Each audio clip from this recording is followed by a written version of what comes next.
sy mandefa azy ho any amin'ny afo maharitra mandrakizay. Rehefa vita izay a dia atsipy eny anatin'ny afo be ihany koa ilay hoe fahafatesana sy ny fiainany tsy hita mba ahatateraka ilay teny izay voalaza hatramin'ny ela hoe ny fahafatesana no fahavalo farany ho resena. De mariky ny fahareseny fahafatesana sy ny fiainany tsy hita io zany a de atsipy any amin'ny afo maharitra mandrakizay ihany koa izy, zany hoe any amin'ilay hisy ireo olona izay tsy hoavitra na ireo tsy nanao ny sitrapon'Andriamanitra no tena marina. Rehefa vita izay zavatra rehetrarehetra izay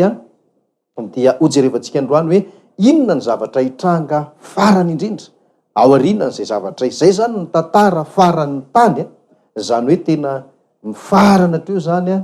ny tantaran'ny tany sy ny mponina sy ny zavadrehetra izay teo aminy am'izany vanim-potoana izany, zany hoe ao aorianan'ilay ary fotoana zany izay vanim-potoana iseho izay. Rehefa vita zany rehetrarehetra izany dia inona ary no zavatra hitranga, zany hoe ny olona rehetra tsy voavonjy zany amin'io de fanatsipy any anatin'le farihy afo daoly any amin'ilay afo be. Dia iverina ary isika maky ny apokalipsy 1:20 ahafahantsika mahita ny valiny izay fanontaniana izay. Apokalipsy 1:20 dia ny andininy voalohany sy ny andininy faharoa. Apokalipsia 1:20 andininy voalohany sy andininy faharoa. Amin'ny anaran'i Jesosy zanak'Andriamanitra lehibe ary no amaky itsika ny tenin'Andriamanitra manao hoe: ary nahita lanitra vaovao sy tany vaovao aho, fa efa lasa ny lanitra voalohany sy ny tany voalohany, ary ny ranomasina dia tsy misy intsony. Ary nahita aho fa indro ny tanàna masina dia Jerosalema vaovao nidina avy tany an-danitra tamin'Andriamanitra, voaomana tahaka ny ampakarina efa miaingo hiaona amin'ny vadiny. Teny efa notoriana teto fa de hoe ny zavatra hitranga moa zany de hoe rehefa tapitra sy vita tanteraka ny tantaran'ny tany, tsisy tsony zany le tany, satria ny fampianarantsika farany de nampianatra hoe ity tany ity mihitsy no hatsipy any anatin'ilay afo maharitra mandrakizay. De io tsy edikevitra io fa ny manam-pahaizana eto amin'izao tontolo zao de manamarina izay zavatra zay. Ary ny isorako an'Andriamanitra sy azontsika porofona sy fantarina de zao: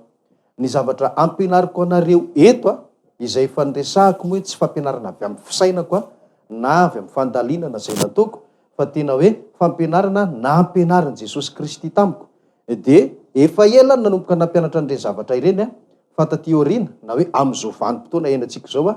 dia manamarina tsy kelikely ny fandalinana ara-tsiantifika ataon'ireo manam-pahaizana mombamomba ny fandiniana izao rehetra izao. De anisan'izany teresahako aminao ty hoe efa tamin'ny taona elaela ihany no nampianatra fa ity tany ity dia hodorana ary ho levon'ny afo araka ny voasoratra ny baiboly zay no nampianaran'i Jesosy Kristy tamiko. Dia eto zao de nilaza araka ny fampianarantsika farany ihany koa hoe ity tany ity dia atsipy eny anatin'ny afo maharitra mandrakizay. Dia ny fanaporofon'ny siantifika dia manamarina fa zao ny tany dia ho levona, hodorana ary hatelin'ny masoandro mihitsy. Zany ny zavatra miandry an'ity tany ity. Zany hoe de milaza hoe any arina be any de zao ny masoandro dia tsy ho voafian'ny ninona tsony fa mihitatra ny hafanany, mihitatra ny habeany, de lasa tena tsy zaka tsony zany le izy am'izay fotoana zay. De ny tany lasa kely eo anatrehany de sotomin'ilay herin'le masoandro ohatr'izay za rafitinina, fa mino hoe tsy zarery no nahitany zany atao hoe karazam-pandalinana ataon'ny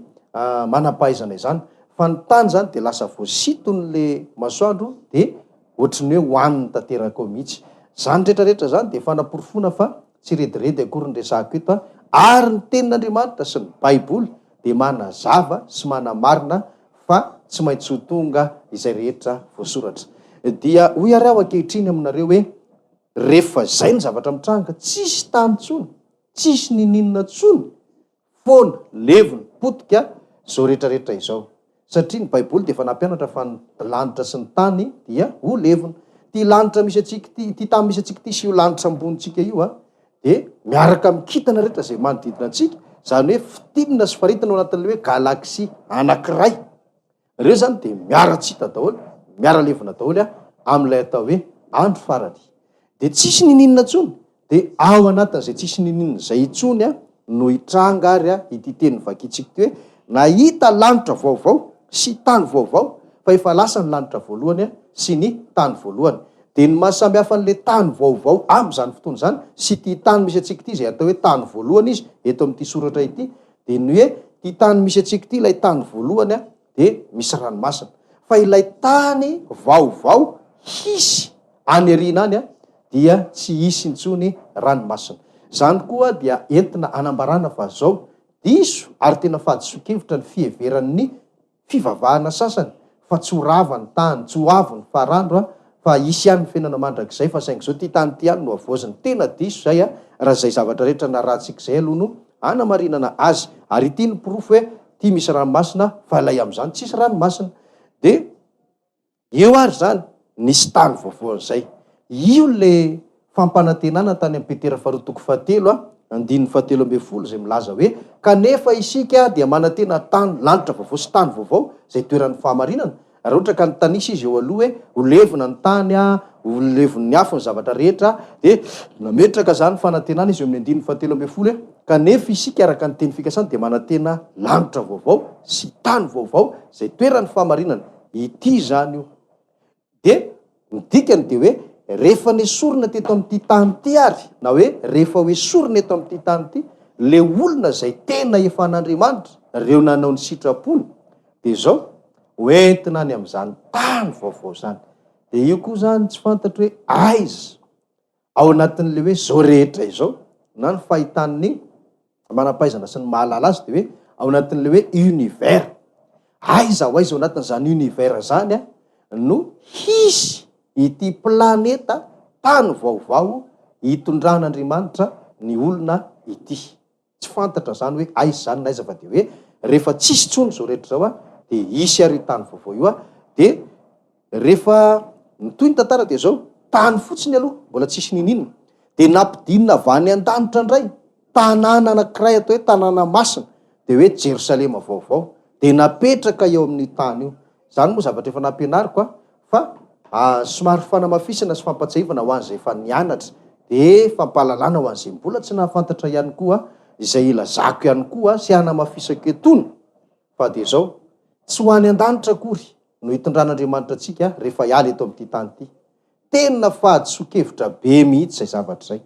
fa ity tantara ity zao de milaza hoe entina any am'le tany vaovao sika planeta tany vaovao tsy fantatra moa zay anarany am'zany na mbola tany any na hoe terre na inona tsy fantatro fa de zao entina any zany ny olona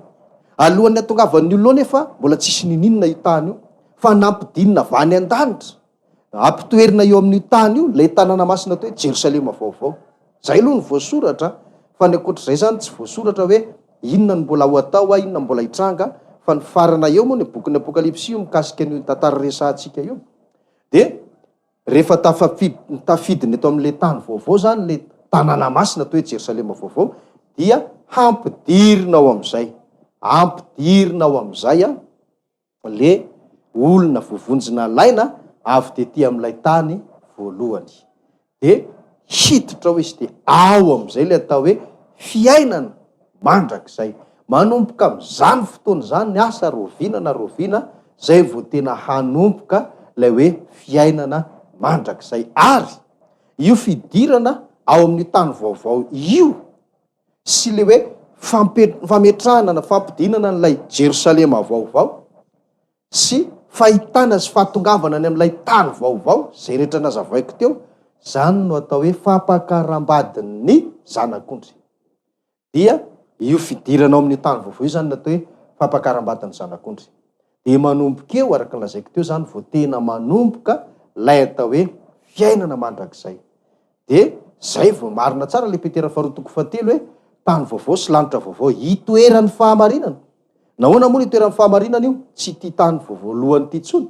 ary akoatran'izay efa tsy antsony de volo fefa nalefany anatin'ny afo be ny mpanota rehetra tsy niala tamin'ny faratsiny efa tsy nalefany fa nalefany anatin'ny afo be ny rehetrarehetra zay tsy nanao ny sitrapon'andriamanitra tsy ho tonga any fa efa nalefany anatin'ny afo be intsony zany hoe tsy isy intsony na de pitokota ary ho tafiditrany fa de zao zay le hoe toeran'ny fahamarinana dia na de efa nampianarina ary dia omeko anao reo vetivety fotsiny ny sationa ny zavatra hisy ao amin'io fiainana mandrakizay io mba ahafahantsika rehetra mametraka etaeta manomboka androany hoe te hoany ianao sa tsy te hoany, te ho isan'ny mponina ho tafiditrany ianao sa tsy te ho isany. Ny marina aloha na te ho isany ianao na tsy te ho isany ianao rehefa tsy tonga any ianao dia any amin'ilay afimaritra mandrakizay. Zany hoe aza adinitsika mihitsy zay isaky ny miaraka tsika na tsy voatsindry ary zany dia hoe tady fa rehefa tsy tonga any amin'ny fiainana mandrakizay ny olona any amin'io lanitra vaovao sy tany vaovao io efa any anatin'ny afo be izy zay matoa tsy tonga any. Dia ny olona zany hiditra ry amin'ny fahasambarana, hiditra ao anatiny amin'ny fifalimbe aritra mandrakizay, rery kosa efa manomboka mitomany midradradratra ary dia tena hijaly kanefa tsy ho afaka miala ao intsony fa dia hiaritra ao mandrakizay aza dino zay zavatra zay ary zay no antony toriko sy anambarako aminao zao teny zao totoinina no ho fiainan'ny olona ao amin'ny fiainana mandrakizay io na dia efa nazavaiko ary aloha dia somary mbola averiko indray mandeha vakitsika ny apokalipsy toko faha 1:24 apokalipsy toko faha 1:24 amin'ny anaran'i Jesosy Tompo ary zao ny voalazany teny: ary hofafany ny ranomasy rehetra amin'ny masony ary tsy hisy fahafatesana intsony sady tsy hisy alahelo na fitarainana na fanaintainana fa efa lasa ny zavatra taloha. Na tsy azavaina intsony ary dia efa azonao tsara zay no mahafiainana mandrakizay azy. Voalohany aloha tsy hisy fahafatesana intsony, velona mandrakizay ny olona ary tsy mandrakizay zany tsisy fetra intsony zany.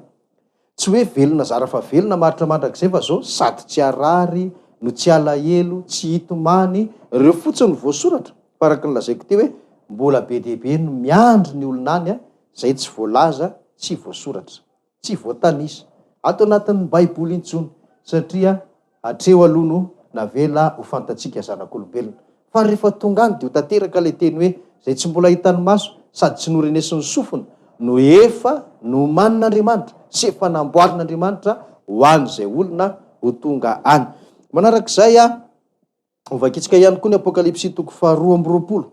apokalipsy toko faha 2:20 dia ny andininy fahatelo ka hatramin'ny andininy fahadimy. Apokalipsy toko faha 2:20 andininy fahatelo ka hatramin'ny fahadimy. Toy izao koa ny fiainana hisy any amin'izany atao hoe fiainana mandrakizay zany. Ary tsy hisy ozona intsony ary ny seza fiandrianan'Andriamanitra sy ny zanak'ondry ho eo aminy ary ny mpanompony dia hanompo azy ka ahita ny tavany ary ny anarany dia ho eo amin'ny handrany. Ary tsy hisy alina intsony ary tsy mba mila fahazavan'ny jiro na fahazavan'ny masoandro izy fa ny tompoandriamanitra no hanazava azy ary hanjaka mandrakizay izy. Dia mitovy an'ilay teo ihany na tsy hazavaina be ary dia efa fantatsika zany hoe zany zavatra zany ange no anisan'ny fahoriana sy nitondra fahoriana ho an'ny zanak'olombelona teto ambonin'ny tany. Ny ozona zany tsy hisy tsony any zany. Manarak'izay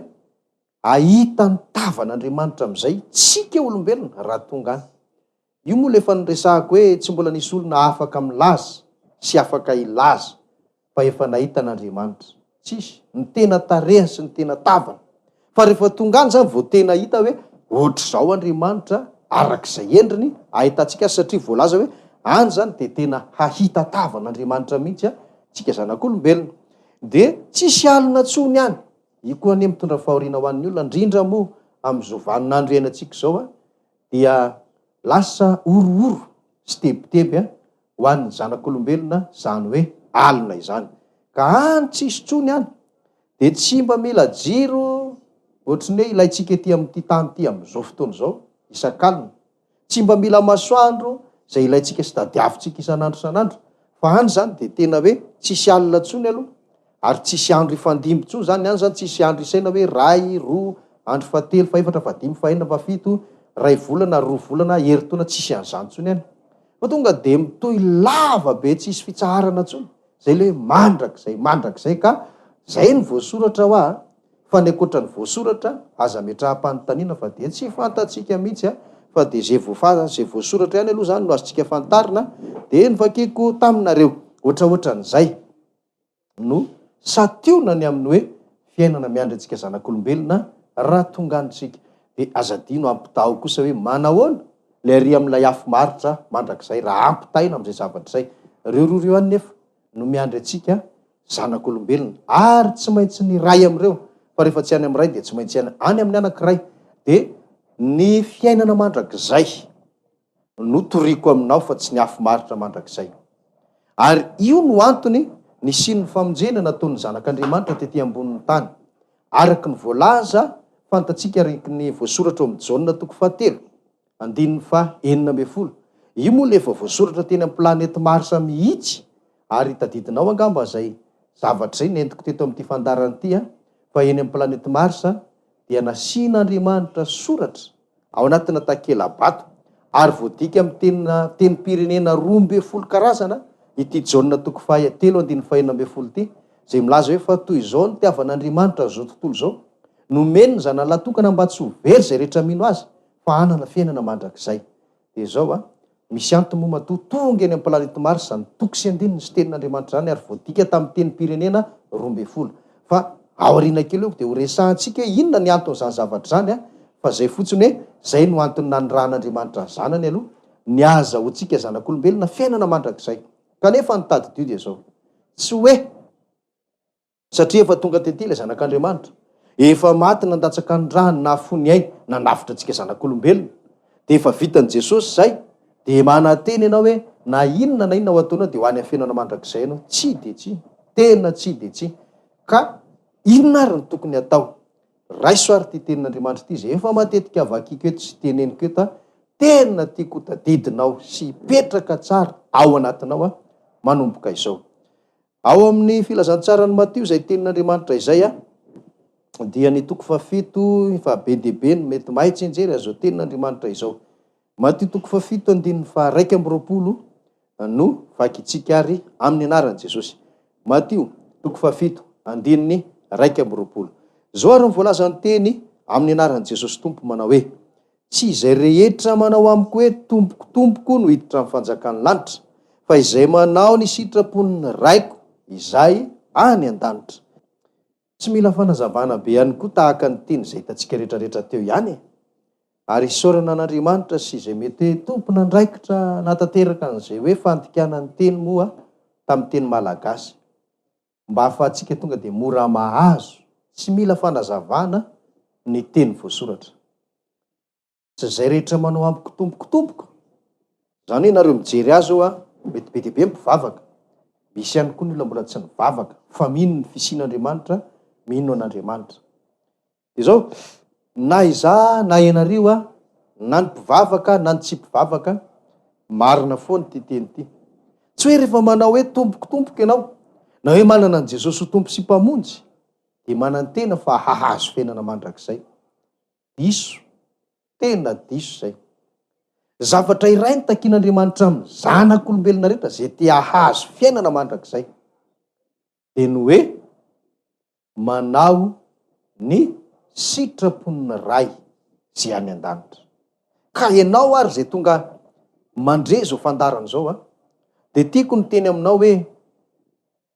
tsy makahala ny fivavahana izaniza aho akory fa te hampahafantatra ny mpivavaka rehetra,